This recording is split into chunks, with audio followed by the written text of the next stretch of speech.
Our last piece here is going to deal with future and present value.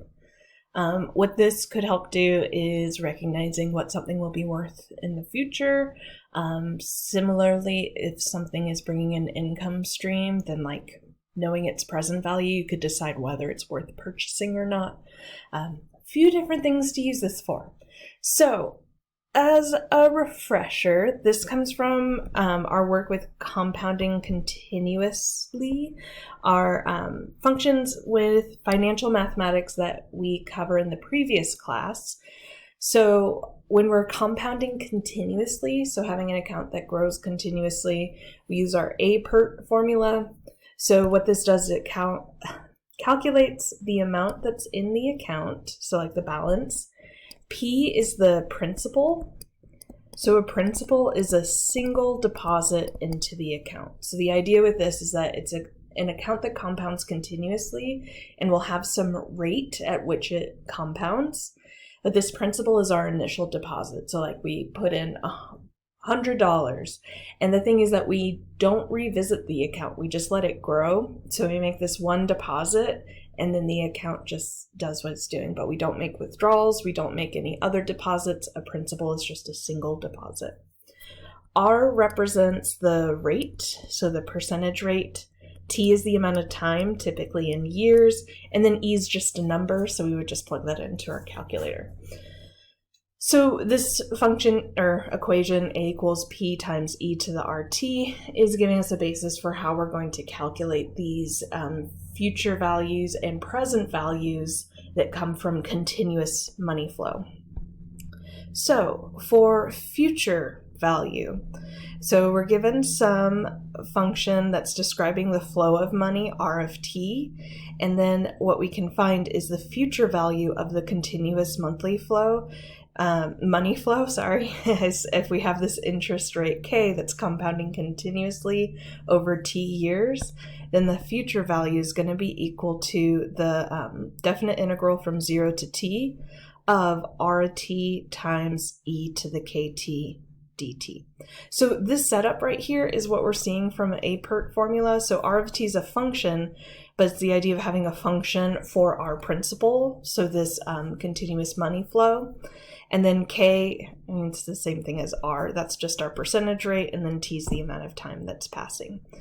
So let's go ahead and try this out with a few examples here. So find the future value of a continuous money flow of $1,000 per year being invested at 6% continuous interest for 8 years. So with this scenario, what we're going to have is capital T, so that's the amount of years that's passing. Capital T is equal to 8. We're going to have this R of T, this function for money flow, in this case is just a number. So it's going to stay constant at 1,000.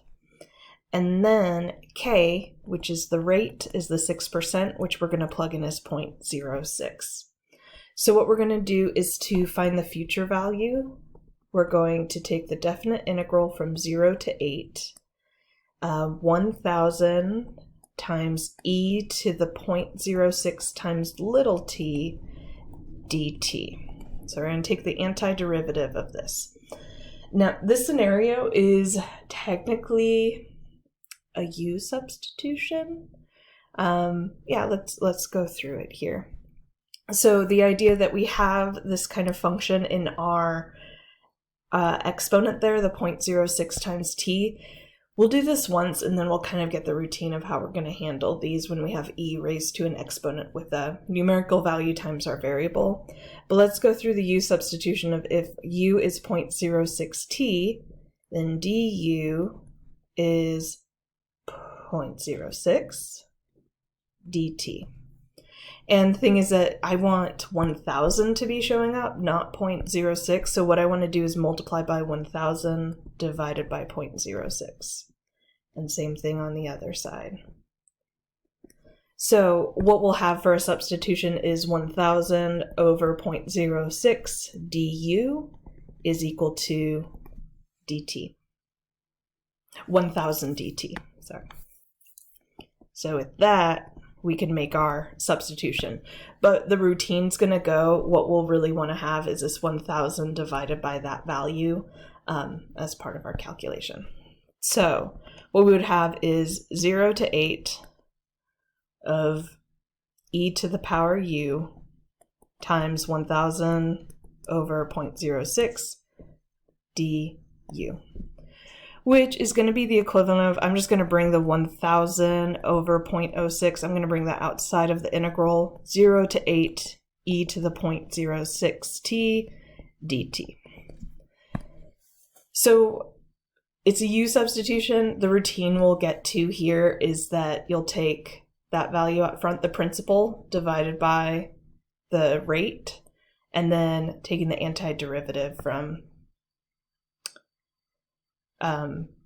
sorry. I just went too fast. I didn't want to get rid of u yet because we need that for getting the antiderivative. So what we're going to do is 1,000 over 0.06. Antiderivative of e to the u is e to the u, and u is 0.06t. And now we can plug in 0 to 8. So we will have 1,000 over 0.06 times e to the 0.06 times 8 minus e to the 0.06 times 0. And then we would plug that into a calculator, and that should be $10,267.91. So we have a continuous money flow of $1,000 across 8 years. And with that, we can see the future value of this account is going to be $10,267.91. Okay, let's look at another scenario here. We have continuous cash flow. We want to find what that cash flow is. So with this, we're thinking about what is R of t. And so that the continuous money flow over 10 years, so that's our capital T, interest rate of 8%, K equals 0.08, and we want a future value of $10,000. So what we have is 10,000 equals the definite integral from 0 to 10 of R of t is our unknown times e to the 0.08 t dt.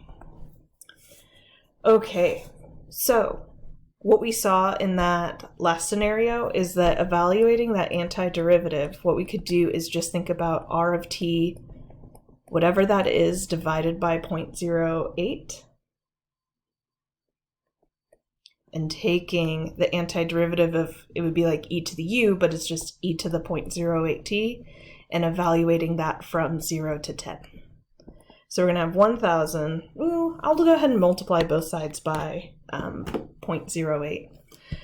Did I lose a 0? Yep, that should be 10,000. So 10,000 times 0.08, so 800, equals R of t, and then we're evaluating e to the 0.08 times 10, so e to the 0.8, minus e to the 0, which is 1. So what we could do is divide both sides by that e to the 0.8 minus 1. And that'll give us R of t. So we'll take 800 divided by e to the 0.8 and then minus 1, which is 652.77. So that would need to be our continuous cash flow in order for that account to get to $10,000 in 10 years. Okay, so that's how we would calculate future value. For present value, it's very similar, but it's that we're kind of going in the opposite direction, is that we're trying to think of the value as it's kind of going, not necessarily backwards in time, but kind of. So that's where for present value, we have pretty much the same setup. So we have the definite integral from 0 to t, R of t, which is our continuous cash flow, e to the negative kt. So the difference is a negative exponent is occurring in there. So This is going to be super helpful, especially for more applications. So this value is the amount that you would need to be deposited today to have the same balance as the continuous money flow after the given time. So what we could do is, like some scenarios we're going to look at is if we can project how the value will increase to the future, we can see how is that present value working in comparison to maybe something that we will be purchasing. Basically, we can see if something's a good cost or not, is what I'm getting at. So, okay, find the accumulated present value of an investment over 5 years if there's a continuous money flow of $3,500 per year at the interest rate of 8% compounded continuously. So, for present value, we're going to look at the definite integral from 0 to 5. Our continuous money flow is the 3,500. And then we'll have E, and now we'll have a negative since we're looking for present value, and that'll be 0.08 t dt. So taking the antiderivative of this, we'll have 3,500 over negative 0.08. And then we're evaluating the antiderivative of e to the u, which is just going to be e to the negative 0.08t between 0 and 5. So we'll have 3,500 over negative 0.08. And then we'll have e to the negative 0.08 times 5 minus e to the 0, which is just 1. And that should be $14,423.50. So this gives us the idea of how much something is worth right now. So if we knew that it was going to have that kind of that continuous money flow and that percent compounding continuously, and that we were going to have it for at least 5 years, then what we could do is if we were purchasing this now and it was being offered for like $10,000, that would be awesome, because that would mean our present value exceeds the cost, which means we're getting a good deal for it in terms of what's happening in reality. Whereas if it was being offered for like $15,000, like say this was a car and they want to sell it for $15,000, with this we could know, well, the present value is actually $14,000. That's not a good deal unless they bring that price down. We wouldn't want to go for that. So with that idea, let's go to 2 more examples here. So you have an opportunity to buy a business that will earn $75,000 per year continuously over the next 8 years. And the money can earn 2.8% per year compounded continuously. Is this business worth its purchase price of $630,000? So with this, what we want to do is find what is the present value of this company. If we're making the purchase today of $630,000, we want to use these numbers to figure out what is it worth today. If we're expecting this cash flow of $75,000, we're going to have it over the next 8 years and this percentage rate. So we're going to evaluate from 0 to 8, 75,000, e to the negative 0.028 t dt. So this will simplify as 75,000 divided by negative 0.028. And then our antiderivative is just e to the negative 0.028 t, evaluating from 0 to 8. So we're taking 75,000 over negative 0.28, and that's going to be multiplied by e to the negative 0.028 times 8 minus e to the 0, which is just 1. So when we calculate that, we should be getting out $537,548.75. So what this tells me is the present value of this company is about $540,000, and they want us to purchase it for $630,000. This is a no. We would not want to make that purchase because that costs too much for what it's actually worth.